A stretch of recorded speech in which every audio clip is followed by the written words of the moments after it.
कीजिए ब्रजेश मिश्रा का आप देखना शुरू कर चुके हैं द डिबेट।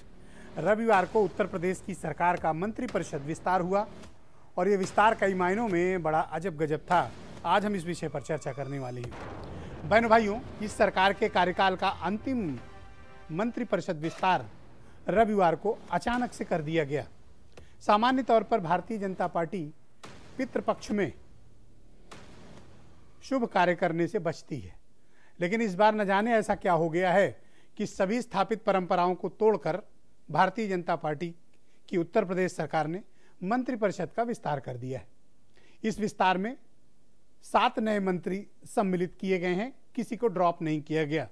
इस वक्त मंत्रिपरिषद में मंत्रियों की संख्या मुख्यमंत्री मिलाकर 60 हो चुकी है, यानी कोटा पूरा हो चुका है 15% का। अब जब चुनाव को बहुत थोड़ा सा वक्त बचा है, सिर्फ 3 महीने का वक्त बाकी है, उस वक्त इस मंत्रिपरिषद विस्तार की क्या वाकई में आवश्यकता थी? यह मंत्रिपरिषद विस्तार क्या वाकई में अवश्यंभावी था? और इसकी आवश्यकता क्यों आन पड़ी? क्या जिन्हें मंत्री बनाया गया है वो लास्ट आवर में, अंतिम वक्त में वो रिजल्ट डिलीवर कर पाएंगे जो एक मंत्री होने के नाते उनसे अपेक्षा की जाती है? या फिर यह मंत्रिपरिषद विस्तार चुनावी समीकरणों को ध्यान में रखकर किया गया है? क्योंकि जिन मंत्रियों को विभागों का बंटवारा हुआ है उससे यह प्रतीत होता है कि इन्हें कोई बहुत महत्वपूर्ण ओहदा या जिम्मेवारी नहीं दी गई है, इन्हें सिर्फ मंत्री बनाया गया है। अब ये 2 महीने में अपने विभाग को जानेंगे, समझेंगे, तब तक तीसरे महीने आचार संहिता आने की उम्मीद है। तो इनके पास वक्त कितना है? बहुत थोड़ा। और इनको अब विभाग से ज्यादा क्षेत्र में समय देना पड़ेगा, अपनी अपनी असेंबली सीट्स में। तो यह विस्तार क्या जातीय समीकरण को साधने के लिए किया गया है? जवाब हो सकता है हां। उसका कारण है, उत्तर प्रदेश में मुद्दे कुछ भी हो, वक्त कोई भी हो, सरकार किसी की भी रही हो, यह एक जाति प्रधान राज्य है जहां जातियां हुकूमत करती हैं। आप उत्तर प्रदेश की राजनीति से जाति को अलग नहीं कर सकते हैं। ये आपस में इस तरह से मिल चुके हैं जैसे हवा और पानी। इन्हें अलग फिलहाल तो नहीं किया जा सकता। जातियां उत्तर प्रदेश में एक कड़वी सच्चाई है और हमें इसे मानना पड़ेगा, क्योंकि राजनीतिक दल उसी नजरिए से समाज को, राजनीति को और सत्ता को देखते हैं और बांटते हैं, और मतदाताओं को भी ये चीजें लुभाती हैं, आकर्षित करती हैं। इसीलिए सरकार किसी की भी हो, अंतिम वक्त में इस तरह के प्रयोग होते ही हैं या मुख्य वक्त में ऐसे प्रयोग होते हैं। आपको ध्यान होगा कि 2017 में चुनाव में जाने से पहले 2016 के अंतिम में मंत्रिपरिषद विस्तार हुआ था, जिसमें रविदास मेहरोत्रा वगैरह मंत्री बनाए गए थे।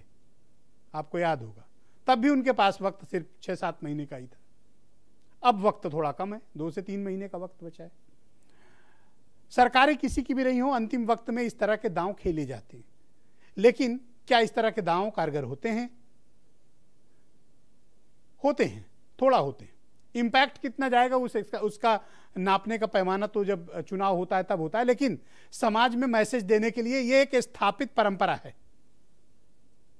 बीजेपी ने उस परंपरा का निर्वहन करते हुए इन्हें मंत्री बनाया है। ब्राह्मण समाज से 1, अदर बैकवर्ड कास्ट यानी ओबीसी से 3 और शेड्यूल्ड कास्ट, शेड्यूल्ड ट्राइब से 2 और 1 यानी 3, कुल 7 मंत्री।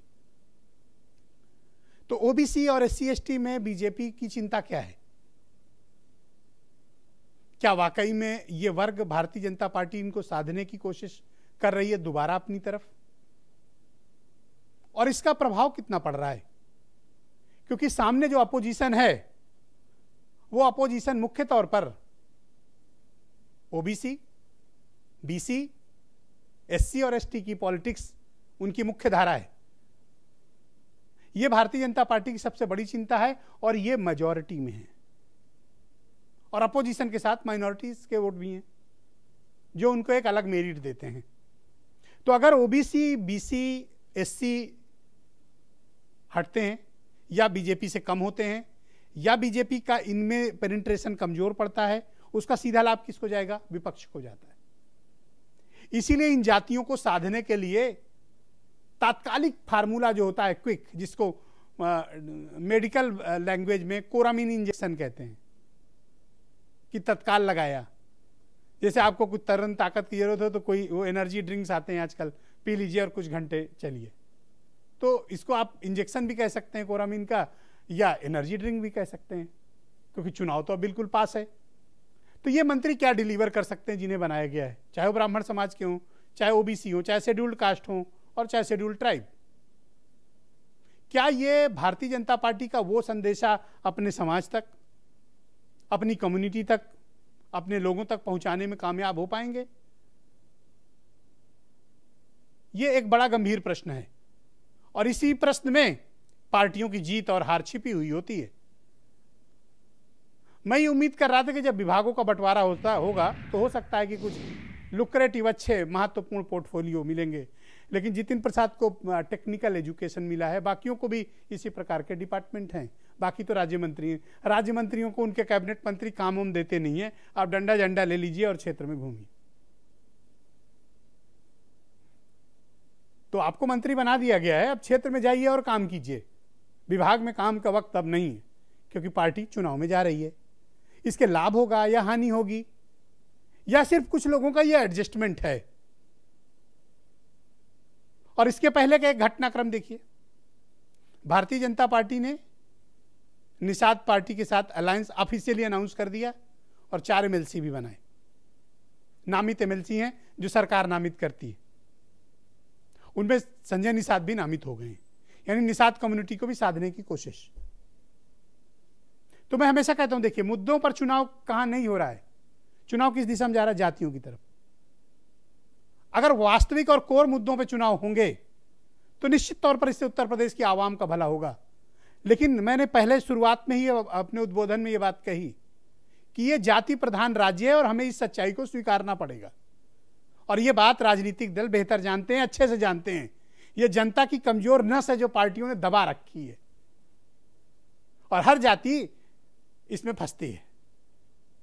तो क्या इसका परिणाम मिलेगा या नहीं मिलेगा, या समाज में कोई संदेश जाएगा या नहीं जाएगा, यह परिणाम के वक्त पता चलेगा। लेकिन यह दांव तो चला है बीजेपी ने। कुछ बयान सुने आप। 7 मंत्रिपरिषद के साथियों ने शपथ ली है, उसमें समाज के उन हिस्सों से आने वाले जिनको कभी कोई नहीं पूछता था, भारतीय जनता पार्टी ने उनको सम्मान दिया है, उनको स्थान दिया है, उनको मंत्रिपरिषद में जगह दिया है। जिस सरकार के पास, जिन मंत्रियों के पास बजट ही नहीं पहुंचेगा तो किस लिए मंत्री बना रहे हैं? केवल ये देख करके इस जाति के ये मंत्री हैं, इस जाति के ये मंत्री हैं, इस जाति के मंत्री बन गए।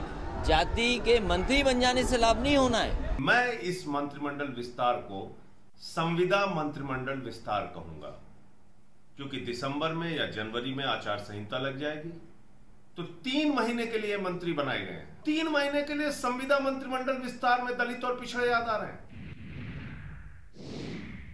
तो आज की इस परिचर्चा को आगे बढ़ाते हैं। परिचर्चा बहुत ही दिलचस्प है, बड़ी तसल्ली से सुनिएगा।